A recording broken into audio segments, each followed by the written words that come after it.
Well, good morning, everybody. Jeff Slakey here on Daybreak. Good Friday morning. Got a great guest in studio to talk sports and high school sports. He's been really busy lately, all about the town.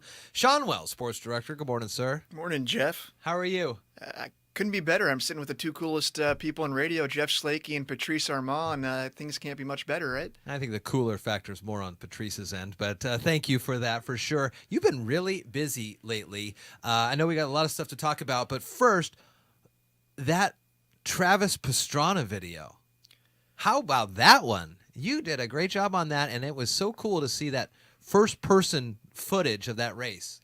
Yeah, I was able to get in the car. You know, those Subaru WRX STIs, they put a lot of work into those cars, upwards of 500 grand. Whoa. And they can really rip around those turns there in the woods. And yeah, Travis was just a great guy. You know, just how he is on TV, he's like that in person. Just a great all-around guy, very nice, very easy to talk to.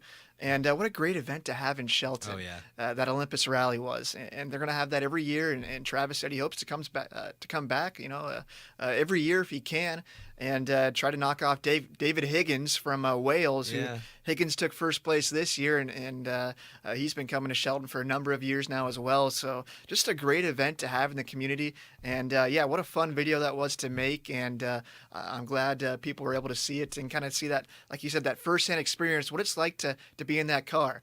And if you haven't seen the video, go check it out. It's on our website still. That was definitely a fun one.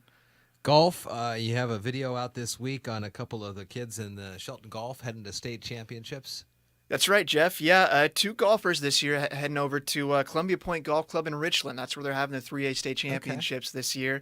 They're expecting the temps to be up. I was talking to the coach and a couple of those kids, and they're saying mid-90s to upper 90s over there in the Tri-Cities. So, Not used to that. compared to what they've been playing here in Shelton with rain, wind, and what have you, it's going to be quite polar opposite conditions. So they're kind of seeing what they can do to get mentally prepared for that. But yeah, Tim Nail, he's a junior. He's been in the state championships his last two seasons as a freshman and a sophomore. He placed 35th last year, so he's looking to improve on that place. And then also freshman Jonah Perry, state alternate. He doesn't know if he'll get a chance to play, but he's going to head there, and if someone drops out, he's right there next in line to get up there and show what he's got. So the kids they're hungry, they're excited, and I did a little feature on those guys up on the website. If you want to check it out, they're excited and looking to see what they can do over there in Richland. Lots of good things coming out of High Climberville. Was some 11 kids moving on in the track district championships or something like that?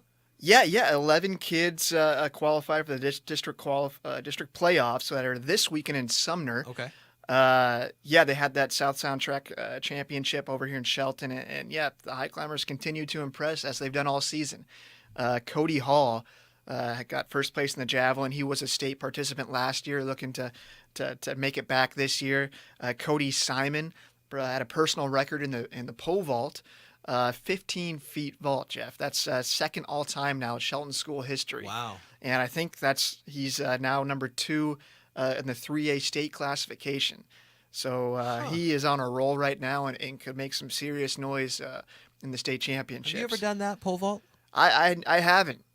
No, it's pretty intimidating, but it looks like fun. It does look like something. Fun. I mean, how do you start with that? I guess you got to start low. I mean, you're not going to start at 10 or above. You got to kind of work start your low. way into it to kind of get a sense. Yeah. You just start. seeing that video. Where does video It's come impressive. From his dad, right? Yeah. Thanks for pointing that out. Thanks to Dennis Simon for throwing those videos to us and getting the word out there on Cody and the whole track team and what they're doing out there. And it's fun to watch. That pole vault, man, that's something else. It is. When he gets that high up there, and so yeah, that'll be fun to keep an eye on him here as the playoffs continue. What else is going on? Fast pitch? How are the High Climbers fast pitch team? Yeah, fast pitch. They've kind of had an up and down season. You know, they're young this year. They have some good upperclassmen. They're going to graduate, but they have a really good a younger core, I would say. And so they made it to the district playoffs, and they get going tomorrow, or excuse me, today that is. They take on Kelso, who's 16-2 in the regular season, so that's going to be a tough opening match for them. That's tomorrow at Sprinker Fields up in Tacoma. But win or lose that game, they'll play again at 2, and they'll take on the winner or loser of either Spanaway Lake or Gig Harbor. Okay. So it's a double elimination bracket, and depending on how they do that first day, they can move on and play in the second day and so forth. And so, playoffs, you never know what could happen. So they'll go up there and they'll compete hard, and things go right, maybe they'll make it to the state championships. Very busy, but a lot of good news coming out of High Climberville. We'll leave it with that here today on this Friday. And so plenty of things to do. Always make sure you check out the sports page here with all the great posts from Sports Director Sean Wells here. Have a great day today and have a good weekend. Yeah, Jeff, one last thing. Yeah, just want to mention also 5 Shelton girls tennis players are heading off the districts as well, starting today, Friday. Julia Goodale, hopefully I'm not mispronouncing these names, Josie Bodine, Becca Allen in doubles, Christy Holdbrook, and Emma Johnson. So very cool. Congrats to them, and we'll also keep an eye on them as they move forward in playoffs. Oh, it's a good final note. All right. Thanks, Sean. You bet.